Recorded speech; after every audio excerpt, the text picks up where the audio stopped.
আসসালামু আলাইকুম। আজকে আমরা লাইম নিয়ে আলোচনা করব। তো প্রথমে আসি লাইম কি? লাইম হচ্ছে ক্যালসিয়াম অক্সাইডের একটি impure version and obtained by calcination. অর্থাৎ ক্যালকিনেশন হচ্ছে আগুনে পোড়ানো। তো কি কি পোড়ানো হয়?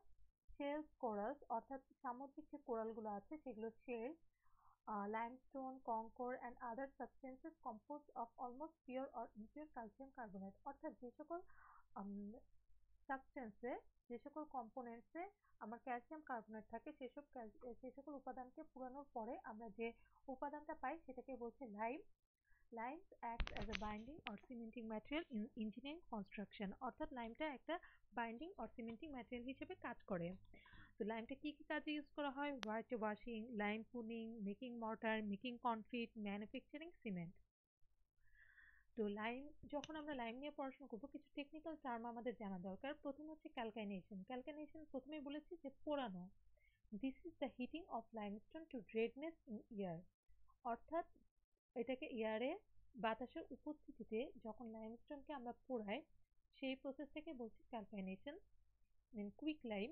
কুইক লাইমটা হচ্ছে এই যে ক্যালকাইনেশন প্রসেসের পরে যে আমরা লাইমটা পাবো সেই লাইমটাকে বলছি কুইক লাইম বা ফ্লেকিং। আমরা যদি কুইক লাইমকে এখন পানিতে দেই তখন পানিতে দেওয়ার ফলে কি হবে যে লাইমটা পানি শোষণ করার সময় হিট উৎপন্ন করে। এই প্রসেসটাকে বলা হয় ফ্লেকিং। পানিতে দেওয়ার ফলে যে কেমিক্যাল রিঅ্যাকশনটা হয় সেই রিঅ্যাকশনটাকে বলা হয় হচ্ছে ফ্লেকিং বা হাইড্রেশন। ফ্লেক্স লাইম কাকে বলে? এই ফ্লেকিং প্রসেস হওয়ার পরে যে আমরা লাইমটা পাবো সেটাকে বলছি আমরা flaked lime. Then setting or hardening. এটা হচ্ছে যখন আমরা পানির সাথে আমরা মিশিয়ে একটা পেস্ট তৈরি করি এই পেস্টটা কিছুক্ষণ পর শক্ত হয়ে যায়। এই প্রসেসটাকে বলা হচ্ছে setting or hardening of lime. এবং হাইড্রোলিসিটি।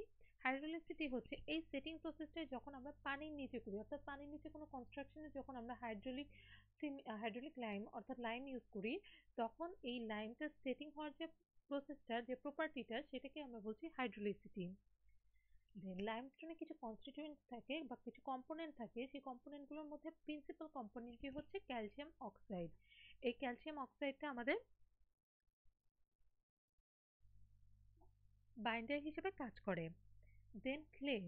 Clay in a small quantity retards flaking and in large proportion arrest flaking অর্থাৎ ক্লে যদি আমার লাইমের ভিতরে অল্প পরিমাণে থাকে সেটা হচ্ছে আমাদের ফ্লেকিং হওয়ার প্রসেসটাকে কিছুটা কমিয়ে দেয় বা প্রসেসটা কিছুটা ধীর করে ফেলে এবং যদি লার্জ প্রপোর্শনে থাকে সেই ফ্লেকিং প্রসেসটাকে বাধা দিয়ে দেয়। It causes setting of lime and renders it insoluble in water অর্থাৎ এটা লাইমের সেটিং প্রসেসটা করাতে সাহায্য করে এবং পানিতে যাতে এটা সলিউবল না হয়ে যায় এর জন্য এটা সাহায্য করে। তো এর জন্য আমাদের লাইমের মধ্যে ক্লে এর পরিমাণটা খুব ভালো মতো মেজার করতে হবে। একটা ভালো প্রপোর্শন থাকতে হবে, সঠিক প্রপোর্শন। কারণ বেশি হলে ফ্লেকিং হবে না, কম হলে আবার আমাদের সেটিং অফ লাইমে প্রবলেম দিতে পারে। তো জেনারেলি 5 থেকে 10% ক্লে আমাদের লাইমের ভিতরে ইউজ করা হয়। Silica and aluminium it imparts hydrolicity in lime. Magnesium carbonate it slakes lime more slowly অর্থাৎ লাইমের যে স্লেকিং হওয়ার যে প্রবাবিলিটি সেটাকে স্লো করে দেয়। ইভলভস লেস হিট অর্থাৎ যদি স্লেকিং কম হয় তাহলে হিট কম হবে। Expand less. স্লেকিং কম হলে যদি পানি শোষণ কম করে তাহলে কি এটা বেশি এক্সপান্ড করবে না। এর ফলে কি হবে লাইমটা একটা ভালো স্ট্রেংথ গেইন করবে। Alkalis and metallic oxide they impart hydrolicity in lime. Sulfates, small quantity of sulfates retards the slaking action and increase the rapidity of setting. Iron পাইরাইটসটা লাইমের ভিতরে না থাকাই ভালো, এটা খুব অবজেকশনেবল একটা কনস্টিটিউয়েন্ট। Classification of lime.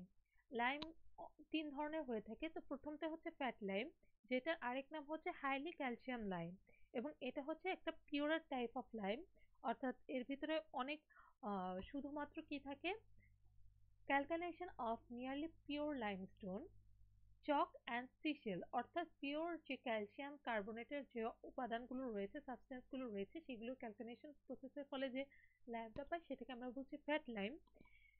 এবং স্লেকিং অর সেটিং অ্যাকশনকে ইফেক্টিভ করার জন্য বা এটার কোনো পরিবর্তন করার জন্য কোনো প্রকার সাবস্টেন্স এখানে ইউজ করা হয় না। It does not set under water but dissolved. অর্থাৎ এ ধরনের লাইম আমরা পানির নিচে ইউজ করতে পারবো না, কারণ এটা পানির সাথে মিশে যায়। Fat lime is generally used for finishing coat in plastering, white washing and lime punning. এটাই সাধারণত প্লাস্টারিং, হোয়াইট ওয়াশিং এবং লাইম পুনিং এর জন্য ইউজ করা হয়, এবং এটাকে যখন আমরা পানিতে দিই তখন এর ভলিউমটা 2 থেকে 3 গুণ বেড়ে যায়। হাইড্রোলিক লাইম, হাইড্রোলিক লাইমটা আমরা বুঝতেই পারছি, তাহলে এটা হচ্ছে পানির নিচে ইউজ করা যাবে। অর্থাৎ এর একটা প্রপার্টি হচ্ছে setting and hardening under water.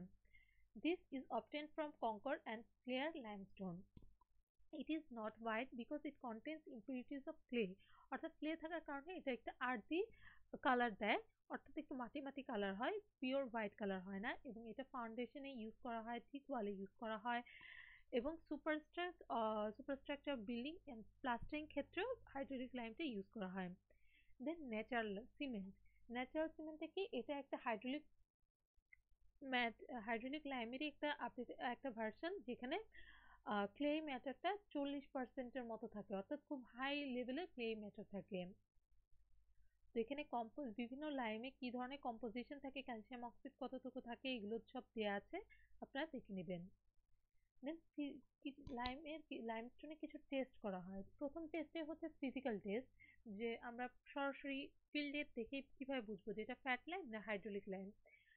Fat লাইমের কালারটা পুরোপুরি হোয়াইট হয়, এবং যখন আমরা হাইড্রোলিক লাইম ইউজ করব, হাইড্রোলিক লাইম দেখবো সেটার মধ্যে একটা আর্দি সারফেস, অর্থাৎ একটা মাটি মাটি কালার থাকবে।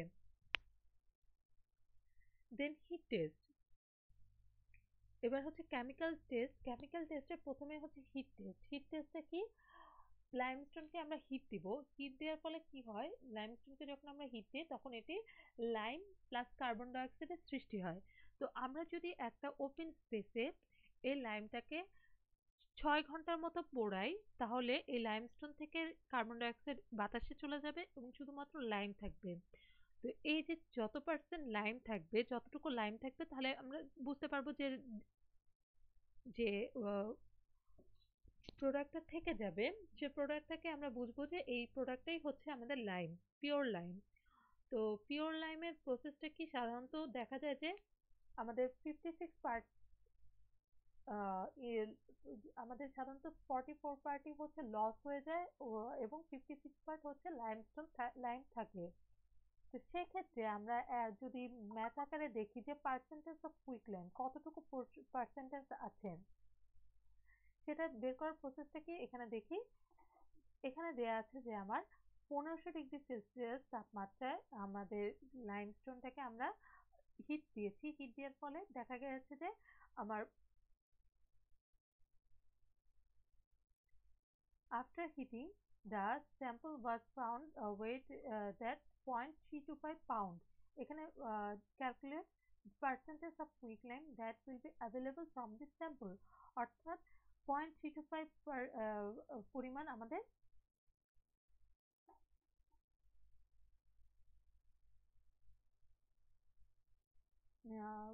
লাইমটা রয়েছে, ম্যাটেরিয়ালটা রয়েছে, তাহলে ম্যাটেরিয়ালটা রয়েছে 0.325%। তো সেক্ষেত্রে আমরা কিভাবে বের করবো যে 0.325 পাউন্ড রয়েছে। তো সেক্ষেত্রে আমাদের বের করার সূত্র কি, loss of weight due to heating equal to 1 minus 0.325, অর্থাৎ এখানে 825 হবে না, এখানে 325 হবে, 0.675 পাউন্ড। অর্থাৎ তখন আমরা পার্সেন্টেজ অফ কুইকলাইম কিভাবে পাবো, 0.675 ইন্টু 56 ডিভাইডেড বাই 44 ইন্টু 100। অর্থাৎ এটা কিভাবে করলাম যে 44% হচ্ছে চলে যায়, 100-র মধ্যে 44 চলে যায় এবং 56 থাকে। তাহলে এই 0.675 100-র ভিতরে কত পার্সেন্ট থাকলো সেটা বের করলাম, দেখলাম যে 86% থাকে। দেন ফ্লেকিং টেস্ট। ফ্লেকিং টেস্টে কি, যে পানিতে দেওয়ার ফলে যে হাইড্রোলিক সিমেন্টে বা লাইমের কুইক লাইমের যে চেঞ্জটা আসে, সেই টেস্টটা করাকে বলা হচ্ছে ফ্লেকিং টেস্ট। ফ্লেকিং টেস্টে কি, quick lime plus water equals to hydrated lime, calcium hydroxide উৎপন্ন হলো। Calcium hydroxide during this process of hydration heat is given out. অর্থাৎ কি বলেছিলাম, যে আমরা বলেছিলাম যে পানিতে দেওয়ার ফলে কুইক লাইমে কি হয়, হিট জেনারেট করে। তো এই হিটটা অনেক সময় এতই বেশি হয়ে যায় যে ম্যাটেরিয়ালটাকে পাউডারে পরিণত করে ফেলে। vigorous flaking indicates high calcium content in sample that is fat lime অর্থাৎ যদি অনেক পরিমাণে হিট উৎপন্ন হয় তাহলে বুঝবো যে ওই লাইমটা ফ্যাট লাইম কারণ কি কারণ ফ্যাট লাইমে আমরা বলেছিলাম যে পিওর ক্যালসিয়াম কার্বনেট থাকে অর্থাৎ এর ভিতরে ক্যালসিয়ামের পরিমাণটা বেশি আর যদি তাপমাত্রা কম হয় তাহলে আমরা বুঝবো যে এখানে হাইড্রোলিক লাইম আছে ওই স্যাম্পলটা হচ্ছে hydraulic lime again sufficient water is added in if the sample sets under water অর্থাৎ পানিতে দেওয়ার ফলে কি হবে যদি এটা সেট হয়ে যায় তাহলে বুঝবো এটা হাইড্রোলিক লাইম আর যদি সেট না হয় তাহলে বুঝবো এটা হচ্ছে ফ্যাট লাইম তো আজকে এই পর্যন্তই ধন্যবাদ